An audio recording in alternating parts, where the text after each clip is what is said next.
E aí, meu amigo, minha amiga concurseira, bora continuar então o nosso estudo aqui dos princípios, ainda falando dos princípios expressos dentro da nossa 14133. Show de bola? Show de bola. Cara, vamos falar um pouquinho agora do princípio da proporcionalidade e da razoabilidade. Bem de boa, é basicamente a mesma coisa que a gente entende de proporcionalidade e razoabilidade, que é visto lá em princípios regra geral. O que esse princípio fala? Uma coisa bem simples, né? O administrador público, em alguns casos, tem uma certa discricionariedade. Mas não é porque ele tem essa margem de escolha que é para ele agir igual um cavalo. É para agir com jeito. Ele tem que utilizar os meios necessários para alcançar a finalidade pretendida. Ou seja, esse princípio limita a discricionariedade, ele veda que sejam adotadas medidas superiores àquelas que são estritamente necessárias. Vamos imaginar ali que para uma bobeirinha, entendeu? Ele elimine um licitante. Poxa, mas espera aí. Tá na lei que é caso de eliminação ou é um errinho material, uma coisa, sabe? É claro, a gente não pode contrariar a lei, tem que seguir o que está no edital, show de bola. Mas às vezes, cara, é adotar medidas desproporcionais, medidas que vão além das necessárias. Exemplificação, eles vão tomar muito cuidado, porque para dar recurso também não custa nada. Mas caso joga alguma coisa, algum exemplinho nesse sentido, falou, ó, ele, tipo, não foi desproporcional, né?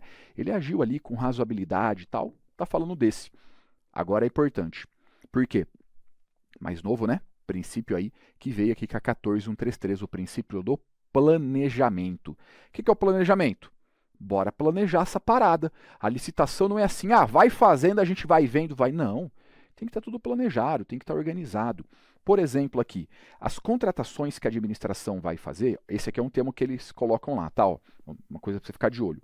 As contratações serão planejadas em todos os níveis. A palavrinha todos dá medo, né? Pode colocar todos aí. Eles vão copiar e colar, muita gente vai ficar com medo na prova. Pode colocar. As contratações são planejadas em todos os níveis. Olha aqui alguns exemplos, ó. O plano de contratações anuais. Claro que esse plano é facultativo, tá? Mas é um exemplo aqui de fazer o planejamento. Aqui, ó, o ETP, que é o Estudo Técnico Preliminar.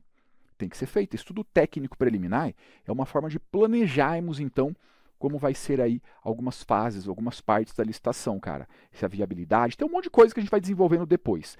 Mas, assim, deu para pegar a vibe geral, né? Tem que ser planejada. A parada não é bagunça. Tá, vem cá comigo, ver esse outro, que esse aqui é extremamente importante.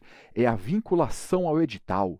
O edital também pode ser chamado de instrumento convocatório. É aquele instrumento que fala, venha para participar. É igual edital de concurso.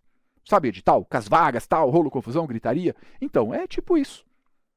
Na verdade, é exatamente a mesma coisa. É um edital que traz as regras. O edital do concurso, ele não traz as regras de como vai funcionar o concurso, os requisitos, o que vai ser feito. Tal. E é a mesma coisa. A banca pode falar para você edital, ou se ela utilizar o termo instrumento convocatório, mesma coisa, tá tudo beleza, tá? O edital é como se ele fosse a lei interna da licitação. Ele não é lei, né? Não é lei assim, lei naquele... Mas é como se fosse na licitação uma lei interna. E eu te pergunto, a lei a gente observa se quiser? Não, né? Então aqui a ideia é a mesma. Aquilo que está no edital tem que ser cumprido, tem que ser respeitado.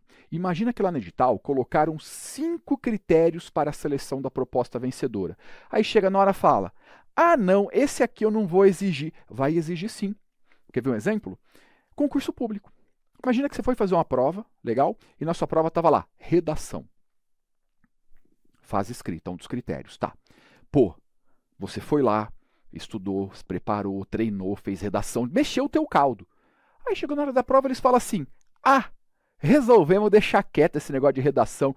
Deixar quieto nada, vai ter redação sim, eu treinei, que eu quero que tenha, porque vai me destacar, quem não estudou que se lasque. Então é essa que é a ideia. Ela colocou aqueles critérios, ela colocou aquelas regras, ela tem que respeitar aquilo. O edital, então, é como se fosse a lei interna da licitação. É lógico que isso aqui está condicionado a estar de acordo com a própria lei, né? Não é porque o edital falou uma coisa que ele pode contrariar a lei. Então, já vi uma questão uma vez perguntando isso. Que a lei interna da licitação é ainda que contrário à legislação. Não, aí não, né? Para o edital estar sendo válido, ele tem que estar de acordo com a lei também, beleza? Beleza, a gente não vai falar, não, mas no edital tá assim. Tá, no edital falar que você falou, essa licitação aqui, sabe como que é a seleção da proposta vencedora? É briga de facão. E aí? Isso é válido? Não, né, cara? Não, então. Tem que estar de acordo com a lei. Mas ele tá lá, tá tudo bonitinho? Tem que ser observado. E essa vinculação, essa obrigatoriedade, não é só para licitante não, meu filho. É para administração também, claro. Tanto os licitantes quanto a administração tem que estar de olho nessas regras. Olha só, alguns exemplos aqui, porque isso abrange o edital e demais instrumentos convocatórios, como, por exemplo, a pré-qualificação, o credenciamento, manifestação de interesse. É basicamente aquela parada que fala, o combinado não é caro. Não combinou, quer fazer assim? Então é assim que vai ser feito, não pode ficar, né, fazendo bagaceiras aí. Ó, faz o seguinte, bate o print desses dois aí, pode bater o print daquelas duas telas, manda bala, vai lá. E vamos que vamos. Show de bola? Deu certo pegar aqueles dois ali? Ah, então já é. Vem cá. Ah, esse aqui também é legal, ó. Vem cá com o tio. Deixa eu te mostrar esse aqui que é bem legal. Aqui dá umas pegadinhas bem bobas, mas ele não é difícil. É o chamado julgamento objetivo. Tem que tomar cuidado porque a banca troca por subjetivo. É claro que o termo objetivo e subjetivo pode significar várias coisas diferentes de acordo com onde está sendo aplicado. Nesse momento do julgamento é basicamente o seguinte, ó. Imagine então que tem duas pessoas, quer ver, ó? Quer ver? Vem aqui comigo nesse cantinho aqui, ó, que eu vou fazer um desenhozinho aqui. Vem cá para eu te mostrar. Ó, tem duas pessoas, beleza? Beleza, tem dois caras aqui. Tá. Qual que é o mais alto? Esse ou esse? É esse aqui, né, professor? Aqui tem a vara de cutucar estrela e aqui tem o toquinho de amarrar jegue. Esse aqui é o mais alto. Pronto, isso é objetivo. Ah, mas na minha opinião... Não tem opinião aqui. É régua. Pega uma régua. Você pega uma régua e mede para ver quem é mais alto. Não é opinião. Agora, qual que é mais bonito? Ah, professor, eu gosto... Aí, você reparou? Aí varia. Isso é subjetivo. Perguntar para você, qual que é mais bonito? Qual que é mais legal? Subjetivo. Não dá para afirmar. Agora, por quê? Porque muda, é uma questão de opinião, por assim dizer. Objetivo é quando não tem a questão de opinião. É algo que é imutável, igual perguntar qual que é mais bonito. Um vai achar que é esse, o outro vai achar que é aquele. Agora, qual que é mais alto? Se a pessoa chegar e falar, ai, eu acho que esse aqui é o mais alto, ó. Aí ele tem que apoiar, entendeu? Por quê? Porque ele está sendo burro. Aí não, isso aqui não é mais alto, é só medir.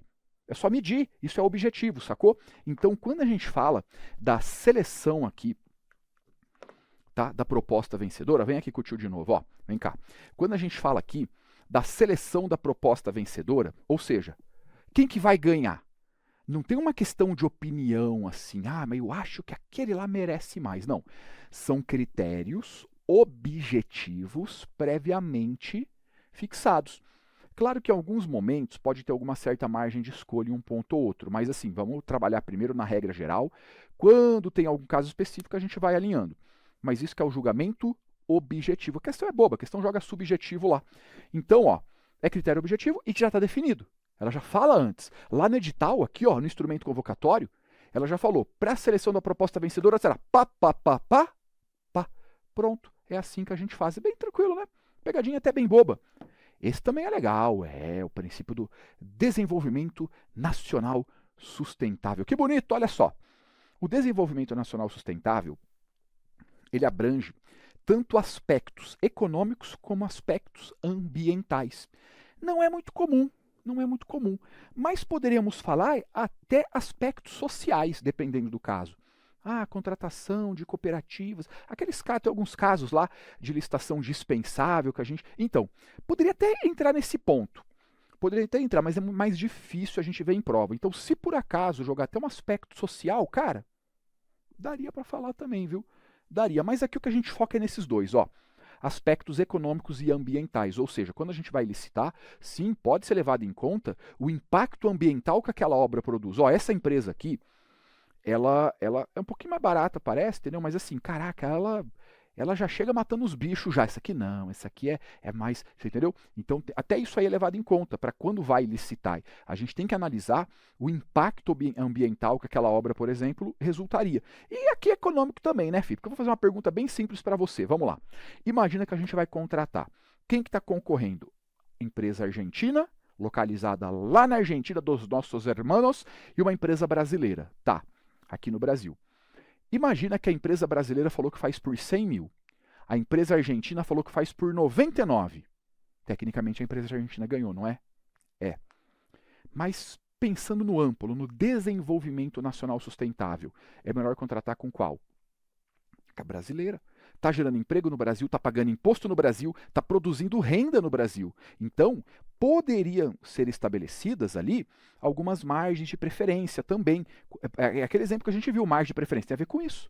Tem a ver com isso também, esse desenvolvimento nacional sustentável. Agora, olha só, pegando nessa parte aqui, o estudo técnico preliminar, como eu falei para você, ele vai considerar impactos ambientais. Tá vendo? Ele vai levar em conta, peraí, deixa eu ver. Se vai avacalhar com a mãe natureza aqui, ou tá de boa. A margem de preferência, que eu acabei de citar para você, bens e serviços nacionais, bens reciclados ou biodegradáveis, desenvolvimento e inovação tecnológica no país. Então, embora a regra, tá vendo que é o julgamento objetivo? Tá vendo como os princípios funcionam em conjunto?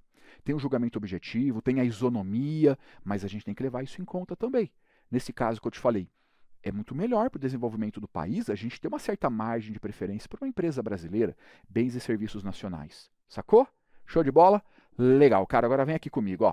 Vamos ver esse outro também é um princípio bem importante. Bem tranquilo, não tem muito caô nele não, que é o princípio da competitividade. Olha só, competitividade. Igual em um concurso público, a gente tem que prezar pela maior quantidade de pessoas participando. A gente não fala o seguinte, para eu definir a nota de corte de um concurso, uma das coisas que a gente leva em conta, a quantidade de inscritos. Quanto mais inscritos, maior a nota de corte, tecnicamente, melhores preparados estariam. Aqui é a mesma coisa. Vai ter uma licitação. Se tiver 2 empresas participando e uma outra tem 20, nessa que tem 20, não é provável que a gente consiga um valor melhor? Exatamente essa que é a pegada aqui da competitividade. A administração pública, quando vai licitar, os requisitos que ela vai exigir para a participação têm que ser requisitos indispensáveis para assegurar a execução do contrato. Não pode ficar de frescura. Eu vou licitar, mas a empresa tem que ter pelo menos 3 vogais no nome e tem que ter a fachada pintada de tal. Tá de sacanagem? Para que isso aí? Para quê? Então ela não pode ficar exigindo um monte de requisito ou falar, eu quero que a empresa tenha pelo menos 10 profissionais especializados com pelo menos 5 pós-graduações no exterior. Aí vai comprar prego da empresa, a empresa vende prego, entendeu, cara? Para que isso? Não, que o prego, não é necessário. Se for, beleza. Mas se não for, não pode ficar enchendo o saco, né? Vamos combinar? É para parar de frescura. Não é para ficar de frescura. O que vai exigir, pode. Mas tem que ser indispensável para assegurar a execução. Não pode ter critérios excessivos, tal. Olha só, a lei veda, ela proíbe que sejam exigidos, por exemplo, critérios ali ou requisitos que restringam ou frustrem o caráter competitivo, que frustrem aí esse caráter competitivo, ou caráter de competitividade, competitivo. Pronto. Não pode ficar colocando aquelas coisas erradas que aí que limita demais. Quanto mais gente participando, melhor. Desde que, claro, tenha os requisitos básicos. Ela também veda que sejam estabelecidas preferências ou distinções em razão da nacionalidade, da sede ou do domicílio da empresa, do licitante. É o que a gente falou, não pode ficar, isso é discriminação. Também veda requisitos impertinentes ou irrelevantes, coisa que está lá só para encher o saco, não precisa também. É aquilo que tem que ser necessário para a execução do contrato. Faz sentido, né? Princípio bem fácil. Pode bater o print desses dois aí, vai lá, manda bala. Pega o printzinho aí. Essa parte é bem tranquila, né, cara? A parte bem gostosa. É claro, a gente tem que bater esse papo que a gente está batendo, tem que conversar. O tio esquematiza para você, para ir na hora da prova, quando a banca vier lá com os resuminhos, com os casos concretos dela, né, com as malandragenzinhas dela, a gente, deixa eu ver para esse lado que fica melhor, a gente consegue ali matar bem a questão, sacou? A gente consegue pegar bem a questão, mesmo quando ela vier meio, sabe, cheia das histórias, a gente desenrola também. Esse também é muito importante, segregação das funções, uma novidade também na 14133, super importante. Segregar é separai, agregai, juntai. Já tinha pegadinha que falava assim, agregação das funções. Não, cara. Segregação. Segregar é separai. Gravou isso, já praticamente matou a questão. Mas vamos lá, segregação ou separação das funções. Ela veda, ela proíbe que o mesmo agente tenha atuações simultâneas em funções mais suscetíveis a riscos. O cara quer cobrar o escanteio lá e cabecear. Não, não pode, filho, calma lá. Tem algumas funções que elas são mais complicadas, mais complexas. Aí imagina que tem lá várias funções. 5 são bem tranquilas e 3 são complexas. Aí eu coloco a mesma pessoa para cuidar dessas 3. Ah, vai dar ruim? Vai dar ruim. A mesma pessoa das 3 situações complexas? Não. Vamos dividir isso aqui. Por quê? Porque quando a gente divide, além de dar menos chance para risco, um está de olho no outro. Olha só, isso aqui, qual que é a pegada? Ela vai reduzir a possibilidade de que haja ocultação de erros. Porque, por exemplo, eu estou nas 3 funções, tá? Aí eu caguei nessa. Chegou nessa, eu que fiz, eu escondo o meu erro, eu escondo o meu erro. Agora está separado. Tem fulano, ciclano e beltrano. Esse aqui fez cagada. A hora que chegar nesse aqui, ele fala, opa, tu fez cagada. Já vamos resolver porque vocês vão achar que foi eu. Reparou? É melhor, quanto mais gente ali, nessas funções, separando, a chance de erros, a chance de fraudes é muito menor. Essa que é a pegada da segregação das funções. Isso aqui tem que ser feito tanto no âmbito administrativo, contábil, de controle interno e também no assessoramento jurídico. A ideia é, aquelas funções, essa que é a parte chave para a nossa prova, tá? Funções mais suscetíveis a riscos não pode ser designado para atuar simultaneamente o mesmo agente. Beleza? Isso vai nos ajudar a fazer o quê? Reduzir a possibilidade de ocultação de erros e também a ocorrência de fraudes. Legal, né? Bem legal e faz sentido. Por isso que é legal a gente conversar. Pode bater o print aí, vai lá. Pode bater o print. Por isso que é legal a gente conversar, porque vai fazendo sentido. E aí a gente consegue agora fazer aí um desenvolvimento bem bacana. Um desenvolvimento bem bacana. Vamos fazer o seguinte, tá batendo o print aí? Tá. Você vai comigo agora lá para o outro quadro que a gente vai falar dos princípios implícitos. Bora lá. Olha só, bora falar aqui um pouquinho dos princípios implícitos. É um rol menor, tá? Porque princípio expresso tem pra caramba, né? E claro que eles poderiam até acrescentar outros. A gente vai dar uma faladinha aqui daqueles que vêm realmente pegando legal dentro das licitações. Ó, esse aqui é extremamente importante, é muito importante, que é o princípio da adjudicação compulsória. O que é adjudicar, professor? Adjudicar, entre aspas, seria ali entregar o objeto da licitação ao vencedor. É dar-lhe um troféu. Parabéns, você é o grande campeão. Mas veja, tem uma pegadinha aqui que é assim, ó, que fala que de acordo com o princípio da adjudicação compulsória, a administração pública é obrigada a contratar com o vencedor. Tá errado, essa derruba geral.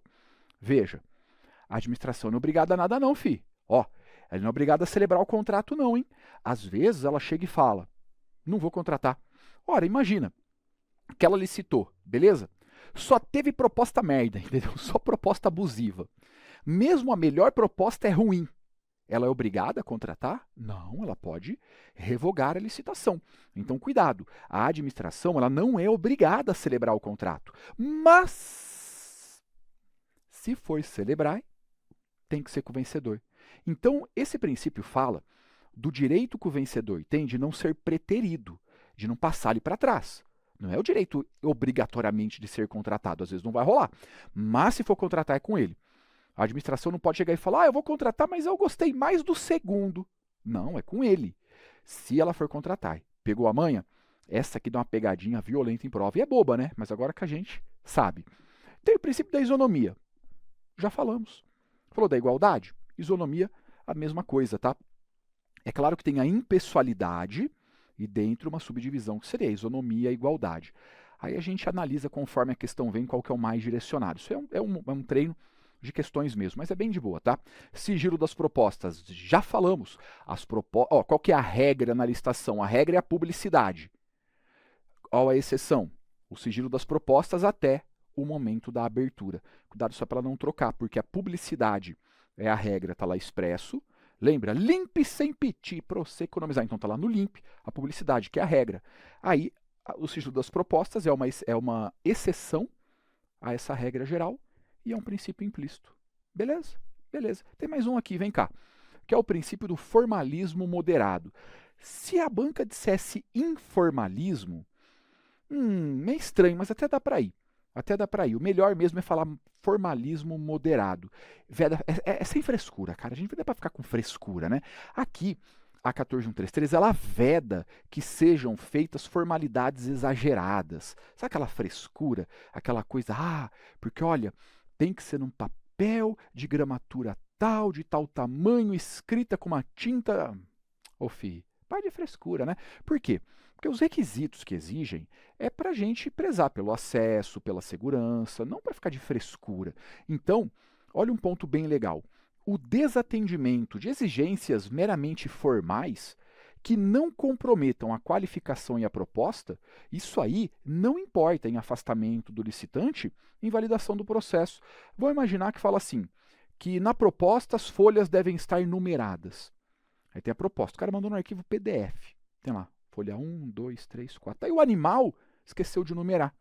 Gente, você vai invalidar todo o processo licitatório porque faltou o número da página, dá para ver, está na hora. Ninguém vai trocar, está lá no PDF, está tudo, sabe? É um exemplo aqui para saber que esse desatendimento, quando for exigência meramente formal, que não compromete a qualificação e a proposta, velho, isso aí não vai gerar o afastamento do licitante e nem invalidar o processo, beleza? Fica de olho que esse ponto é bem legal para a prova, tá? Olha um outro bacana. Você já foi apresentar algum documento que pede cópia autenticada? Você chegou lá, tal, tem que trazer a cópia da RG, CPF, CNH. Você foi lá, tirou a cópia, chegou, a pessoa olhou para tua cara e falou assim, tem que estar autenticada. Falou, puta que pariu, aí vai lá no cartório, autenticar. Então, aqui, cara, a autenticidade de cópias pode ser declarada pelo próprio agente da administração.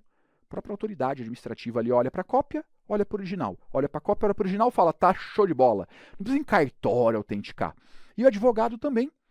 O advogado ali do licitante, ele também pode fazer isso aí. O advogado tem esse poder sobre, né, sua responsabilidade e tal, de alegar a autenticidade da cópia de documentos. Bem legal, né? Tá vendo? É menos formalismo, para a gente ficar com menos frescura, deixar o troço fluir mais legal. Muito bem, pode bater o print aí. Vai lá, manda bala, pega o printzinho aí dos nossos princípios implícitos. É um rol bem menor. Não é esse que é um rol menor, né? É que o rol de princípio expresso que é grande pra caramba, né, velho? Ele é mais cabeludão ali. Mas a gente conseguiu bater um papo bacana. Lembra lá da nossa musiquinha, do limp sem piti, todas as regrinhas, tá? Para não confundir princípio expresso com princípio implícito. Tem muitas regrinhas, a parte de princípios, ela tem, assim, digamos, uma pegada um pouco mais doutrinária. Tem muita coisa da lei, tá? Muita coisa que eu joguei ali, eu vou pegando os pontos da lei, fui agregando, trazendo ali, até com base nos exemplos que é comum a gente encontrar em prova, para deixar bem organizado.